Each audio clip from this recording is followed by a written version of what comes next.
Hello mga ka-work from home. Ako nga pala si Milea, ang empleyadong puro reklamo pero tamad naman magtrabaho. Matutunghayan niyo kung paano magpanggap ang isang work from home employee na katulad ko. Tignan niyo naman at kakabangon pa lang ay nagpapakitang gilas na. Abat nagtupi pa nga ng hinigaan, akala mo na may ginagawa araw-araw. At syempre dahil ang goal natin ay magpayaman, magpapromote tayo ng produkto. Ang gamit ko nga pala dyan ay ang salicylic acid facial wash ng Skin Ever. Pagkabanlaw pa nga lang ay makikita mo na nag-glow talaga yung skin ko. Pero nakadepende pa rin kung hiyang kayo sa product na to.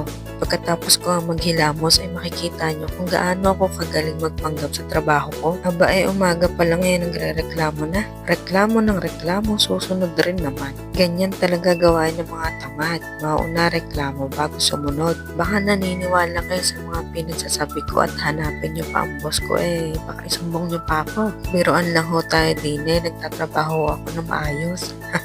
Ito ang favorite part of the day ko. Kung ang mga estudyante recess, ako naman ay lunch break. Kapag work from home employee ka, talaga namang tataba ka. Mabilis ang switch, uwian na kagad. Yan, pakita ko rin sa inyo ang behind the scene ng aking pagpapromote ng mga product. New affiliate pa lang ako, kaya yung mga product na pinopromote ko ay binibili ko muna. At dahil bago pa nga lang, wala pang seller na makakakilala sa'yo, kaya kailangan mamungunat ka. At ayun lang naman ang ganap natin for today's video at sana naman nag-enjoy kayo. Hanggang sa muli. Bye-bye!